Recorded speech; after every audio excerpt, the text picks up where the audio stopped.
नमस्कार, स्वागत है आपका अजीत अंजुम जी के यूट्यूब चैनल पर। मैं हूं अशोक वानखड़े।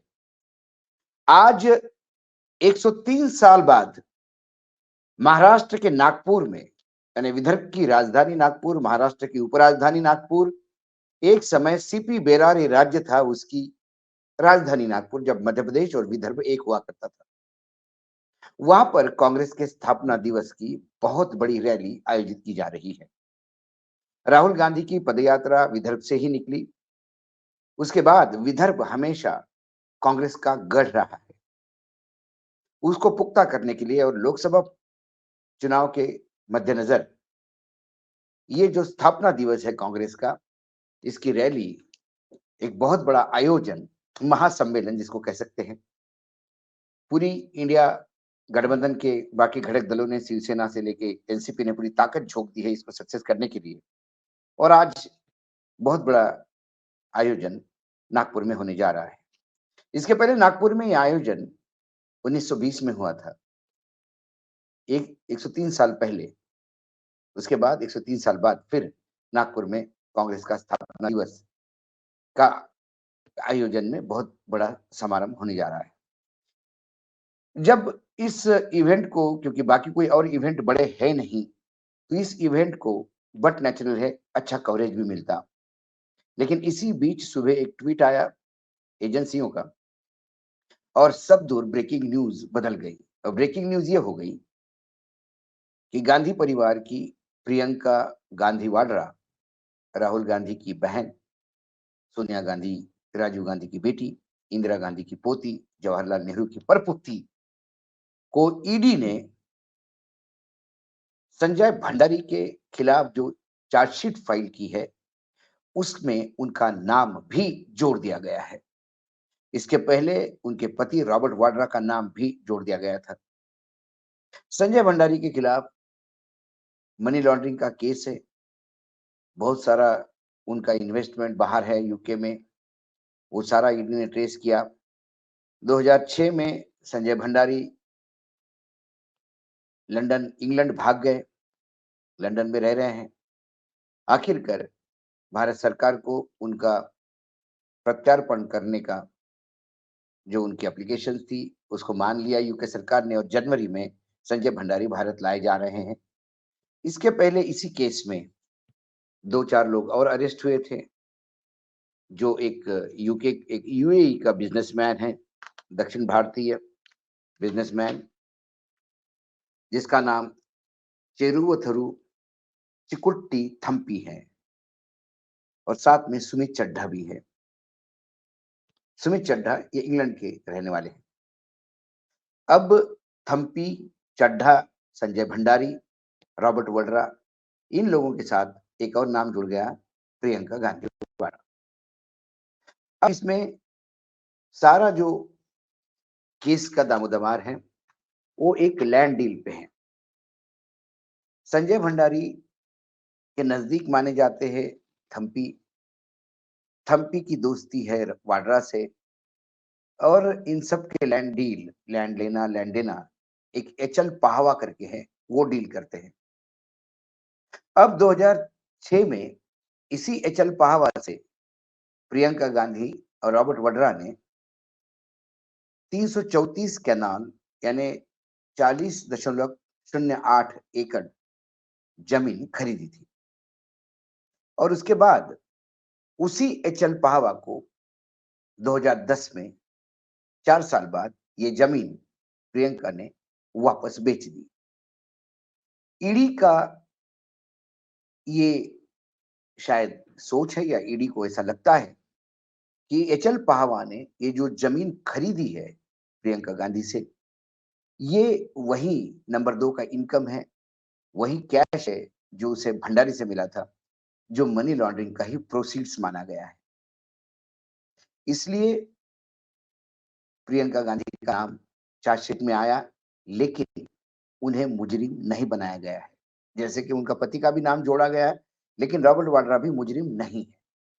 इसमें रॉबर्ट वाड्रा पे ये है कि जो लंदन के एक फ्लैट का जो इनॉग्रेशन, एक प्रॉपर्टी का इन्होंने रिनोवेशन कह के वो रहे हैं, वो प्रॉपर्टी संजय भंडारी की है। और उसमें जो खर्चा हुआ रिनोवेशन का, वो खर्चा मनी लॉन्ड्रिंग का ही है, इसलिए रॉबर्ट वाड्रा का नाम आया। ट्वीट ये भी कहता है कि ये नाम चार्जशीट में आया है, लेकिन इनके खिलाफ इन्वेस्टिगेशन जारी है।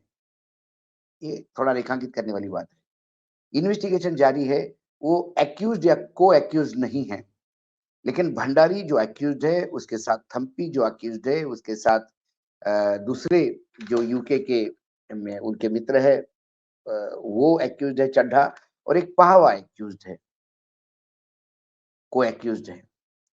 इसमें सिर्फ चार्जशीट में इनके साथ संबंध होने की वजह से, या डर है उनको, या उनको लगता है कि ये प्रोसीड्स वही मनी लॉन्ड्रिंग का ही पैसा यूज हुआ है। प्रियंका गांधी ने जो प्लॉट बेचा, वो प्रियंका जो पैसा दिया गया प्रियंका गांधी को, वो मनी लॉन्ड्रिंग का पैसा हो सकता है।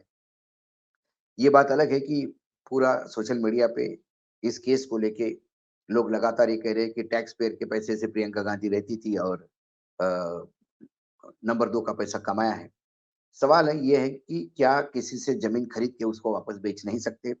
इस देश में असंख्य ऐसे उदाहरण हैं, जहाँ पैसे लेके बेचे जाते हैं। ज़मीनों के विवाद कुछ नए नहीं हैं।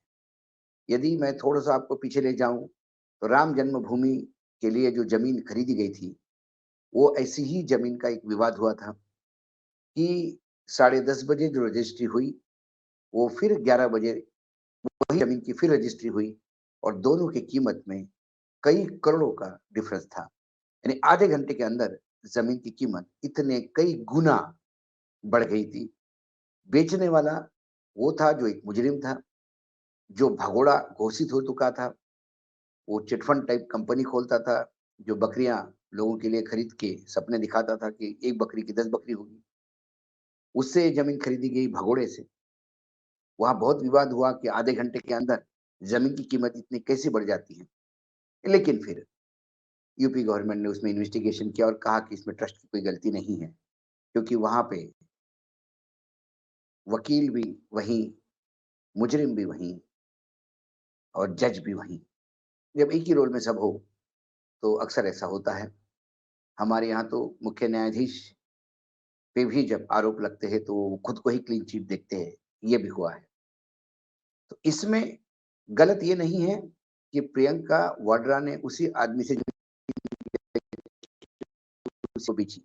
ऐसे कई हो जाते हैं कि लोग बाय बैक भी करते हैं। सवाल, यदि वो ज़मीन बिकी है, तो यदि उसमें ज़्यादा जो रजिस्ट्री हुई होगी, उसमें वो सब लिखा-पढ़ी हुई होगी। लेकिन ईडी को लगता है कि पाहवा ने जो ज़मीन खरीदी प्रियंका गांधी से और प्रियंका गांधी को जो पेमेंट किया, वो पेमेंट कहीं न कहीं इसी मनी लॉन्ड्रिंग वाला पेमेंट है, इसलिए उनको एक्यूज़ बनाया गया। और ये टाइमिंग देखिए आप, ये केस बहुत पुराना है। 2006 में तो वो भाग गया है, उसके पहले से केस चल रहा है भंडारी के खिलाफ। लेकिन आज जब नागपुर में ये इवेंट हो रहा है, उसी समय प्रियंका गांधी वाड्रा का नाम इसमें आता है, जोड़ा जाता है। और ये साथ में ये कहते हैं कि इन्वेस्टिगेशन बरकरार है। ये एक अलग से चार्जशीट है। पहले एक चार्जशीट फाइल हो गई, एक फिर नई चार्जशीट। चार्जशीट और सप्लीमेंट्री फाइल हो सकती है। उसमें वाड्रा को तो काफ़ी पूछ पूछताछ की गई थी, घंटों पूछताछ की गई थी, और तब लग रहा था कि शायद अरेस्ट हो जाएँगे। लेकिन फिर शायद कुछ एजेंसी को मिला नहीं, जो 2 साल हो गए। लेकिन तब भी टाइमिंग ऐसा था, जैसा ही Priyanka Gandhi general secretary incharge Uttar Pradesh बनी, एकाएक वाड्रा को ईडी ने उठा लिया। आज प्रियंका गांधी का नाम तब जुड़ा, जब नागपुर में कांग्रेस का एक बहुत बड़ा इवेंट है। आज सब दूर चर्चा उसी की हो रही है। हम भी नागपुर की छोड़ के आज प्रियंका गांधी की ही चर्चा कर रहे हैं, क्योंकि प्रियंका गांधी का नाम आना, ये पहला गांधी परिवार का नाम है, जो ईडी ने डायरेक्ट कहीं चार्जशीट किया है। इसके बाद पहले जो गांधी परिवार का एक केस चल ही रहा है, जो हेराल्ड वाला, लेकिन उसमें मनी लॉन्ड्रिंग का मामला नहीं दिखता। ये सीधा ईडी के पहले केस में पहली बार कोई गांधी परिवार को अटकाया गया है। दूसरी बात, इसमें ये कहते हैं कि इन्वेस्टिगेशन ऑन है। तो इस इन्वेस्टिगेशन के चलते आने वाले चुनाव में, जैसे-जैसे चुनाव नज़दीक आएँगे, वैसे-वैसे ईडी की एक्टिविटी बढ़ेगी। ईडी फिर गांधी परिवार के किसी सदस्य को यदि साथ में लेके बैठ जाएँ और उनको लगातार डिटेन करें या कुछ दिनों के लिए जेल भेजें, तो भी आश्चर्य नहीं होगा। राहुल गांधी की पदयात्रा का कल अनाउंसमेंट होना, आज दूसरी पदयात्रा का, उसको लेके जितने भी सत्ता पक्ष के लोग हैं, उनको चिंता तो हो ही रही है। क्योंकि पहली यात्रा से जो राहुल गांधी का मेकओवर हुआ, दूसरी यात्रा से यदि उसमें और ज़्यादा एक बूस्टर मिलता है, तो ये चिंता का विषय तो सत्ता पक्ष को होगा, क्योंकि वो भी राजनीति करते हैं। एक तरफ कल का यात्रा का अनाउंसमेंट और आज बहुत बड़ा इवेंट, इसी के बीच जो सारा लाइमलाइट ले गई है, वो प्रियंका गांधी है। हमने पहले भी कहा था कि जैसे-जैसे चुनाव नज़दीक आएँगे, वैसे-वैसे तेजस्वी यादव हो गए, उसके बाद अ, ममता के भतीजे हो गए बंगाल में, बनर्जी साहब। वहाँ अ, नीतीश कुमार के नज़दीकी लोग हो गए, स्टैलिन का परिवार हो गया, ये सारे लोग रडार पे हैं। शरद पवार का कुनबा, वो भी रडार पे है, उनको भी नोटिसेस मिल रहे हैं कई जगह पे। उद्धव ठाकरे का परिवार, एक आत्महत्या, एक्सीडेंट, मर्डर केस जो भी दिशा का हुआ, उसको लेके एक एसटीएफ की गठन हुआ है और उसके ऊपर कार्यवाही चल रही है। कुल मिला के 2024 के रण में जितने विरोधी पार्टियों के सत्ता पक्ष के विरोध में जो है, जितने लोग चाहे आरजेडी हो, जनता दल यूनाइटेड हो, टीएमसी हो, एनसीपी हो, कांग्रेस हो, डीएमके हो, इन तमाम बड़े दलों के नेता या जेएमएम हो, इन तमाम बड़े दलों के नेता टारगेट पे है। और आम आदमी पार्टी हो, उनको तो लगातार नोटिस मिल रहे हैं ईडी के। ये तमाम लोग जो है, ये उन केसेस में हैं, जिन केसेस में इतना बड़ा अमाउंट इन्वॉल्व नहीं है। यदि आज उप मुख्यमंत्री अ, जेल में हैं और रडार पे है लगातार मुख्यमंत्री दिल्ली के, तो वो 334 करोड़ का या 100 करोड़ का केस है। लेकिन ईडी उस केस की तरफ ज़रा भी नहीं झाँक के देखती, जिसमें गुजरात गवर्नमेंट ने, जहाँ 35 साल से राम राज्य चल रहा है और 10 साल से डबल इंजन की सरकार चल रही है, उन्होंने खुद पत्र लिखकर अपने इलेक्ट्रिसिटी के जो वेंडर है, जो सप्लाई करते हैं, अडानी जी, गौतम अडानी जी की कंपनी को लेटर लिख के कहा है कि आपने कोयले की ओवर बिलिंग के नाम पर जो एनर्जी चार्जेस के तहत 4,000 करोड़ हमसे ज़्यादा लिए हैं, वो हमें वापस करें। इसका मतलब गुजरात गवर्नमेंट ये मानती है कि ज़्यादा ओवर बिलिंग कोयले का हुआ है। ये जो कोयले का ओवर बिलिंग हुआ है, ये बिलिंग भले ही कोयला इंडोनेशिया से आया हो, ओरिजिन ऑफ कोयला इंडोनेशिया से है, लेकिन बिलिंग जो हुआ, वो सिंगापुर, यूएई और ताइवान से हुआ है। यदि यहाँ पे ओवर बिल्ड पेमेंट गया है, तो वो शुद्ध रूप से मनी लॉन्ड्रिंग है। और फिर वो पैसा कैसा घूम के मॉरिशस आता है और मॉरिशस से कैसा फिर इन्हीं के भाई के कंपनी से इन्हीं के कंपनी में आता है। इसके पहले भी अ, भारतीय एजेंसियों ने, जांच एजेंसियों ने ये बात सरकार के सामने लाई है। डीआरआई ने एक पत्र लिख के सेबी को बताया था। ये बात अलग है कि सेबी ने उस पत्र को पढ़ने लायक नहीं समझा और तब के सेबी के चेयरमैन जो है, अभी एनडीटीवी में डायरेक्टर है अडानी जी की कंपनी में। तो जो बड़े केसेस है हजारों करोड़ के, वहाँ दुर्लक्षित होता है। और यहाँ पे 40 एकड़ की जमीन है, उसका प्रोसीड्स कितना होगा? कितने 40 एकड़ की? 1 करोड़ रुपए एकड़ होगी, 5 करोड़ रुपए एकड़ भी होगी, तो 120-125 करोड़ रुपए हो सकते हैं। जमीन का रेट अभी उस पूरा डिटेल केस का हमने पढ़ा नहीं। लेकिन उसके लिए प्रियंका को जिस तत्परता से उनका नाम चार्जशीट में आज डाला गया, और पहले डाला गया होगा तो बहुत सही समय पे आज रिलीज़ किया, क्योंकि कल की पदयात्रा की अनाउंसमेंट और आज की नागपुर की रैली, इन दोनों का लामलाइट यही है बीजेपी की मास्टर स्ट्रोक राजनीति। वो अक्सर मीडिया को तो कंट्रोल में रखते ही है, लेकिन खबरों को भी बाकायदा जानते हैं कि कौन-सी खबर कब छोड़नी चाहिए, ताकि दूसरे की खबरें रास्ते से बाहर हो जाए। और यही आज हुआ है। सुबह से लेके सभी दूर एक ही चर्चा है, प्रियंका गांधी का नाम चार्जशीट में डाला। हालांकि खबर पूर्ण रूप से कोई सुनता नहीं और सोशल मीडिया में जो भीड़ लगती है, ये प्रियंका गांधी मुजरिम घोषित हो गई है, प्रियंका गांधी जेल जाएगी, प्रियंका गांधी ने मनी लॉन्ड्रिंग किया है। ये मनी लॉन्ड्रिंग प्रियंका गांधी ने नहीं, आरोप पाहवा पे है, आरोप संजय भंडारी पे है, जिसकी नजदीकी पाहवा के साथ है। थम्पी पाहवा भंडारी एक एक कड़ी है, वो थम्पी का नजदीकी रॉबर्ट वड्रा से है, इसलिए उनको लगता है कि पाहवा ने जो जमीन खरीदी प्रियंका गांधी से, उसमें पैसा मनी लॉन्ड्रिंग का होगा, इसलिए मनी लॉन्ड्रिंग के नाम में उस चार्जशीट में नाम डाला, लेकिन मुजरिम नहीं।